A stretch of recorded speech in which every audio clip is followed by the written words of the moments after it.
In the days when Hawaii still had chiefs, there lived in a taro patch of South Kona two beautiful taro plants who loved each other dearly. The plants themselves were very proud because they grew so tall and green. In an upper corner grew two taro, the tallest and greenest of all those taro plants. The wind rustled their leaves until the two could whisper to each other. "Listen," said one. "I hear the sound of chopping. Someone is cutting wood to heat the imu." At that moment, a servant came. He stopped near and to the two plants, as if pulling weeds, and whispered to them, "The wood is being chopped, and the imu is prepared.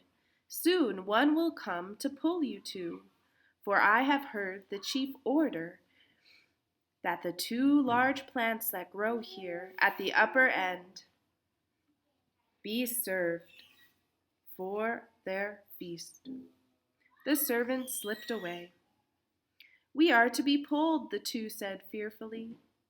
"We are to be pulled, cooked, and pounded into poi."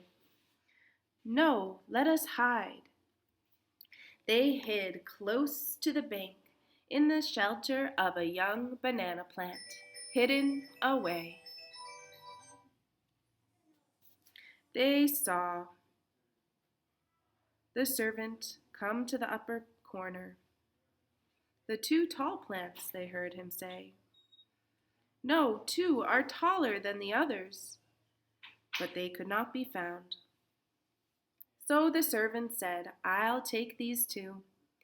He pulled some plants and went away. "We have escaped," they exclaimed.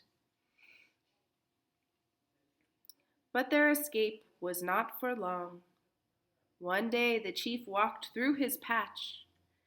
"Why, here are those two plants," he said. "I thought they grew there up in the upper corner."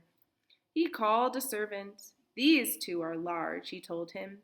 "Be sure to take them tomorrow to be cooked and pounded into poi." Again the two plants fled.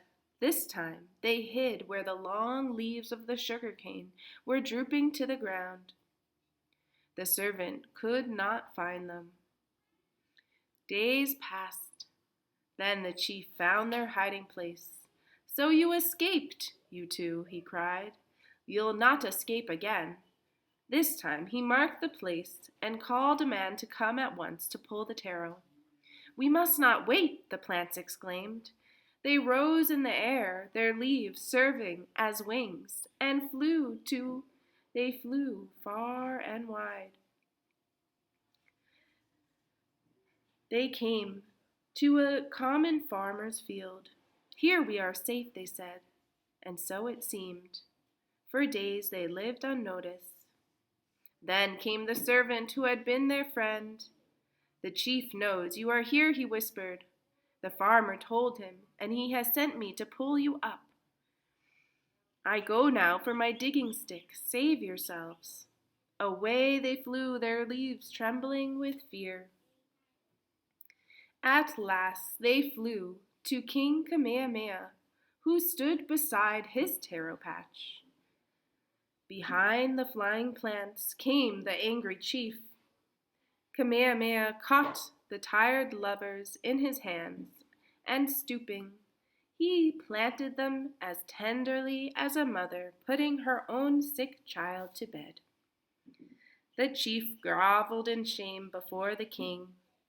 Kamehameha rose. "Stand up, my chiefling, and receive my thanks for your gift of the flying taro.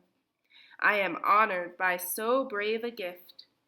When I am weary of the trials the gods have sent, I shall come and rest my eyes on these brave plants and fill my soul with courage." In the taro patch of the king, the dear taro plants live to an old age, surrounded by their children and their children's children. And if things have not changed, They are still that way today. Snip, snap, snout, my story is told out.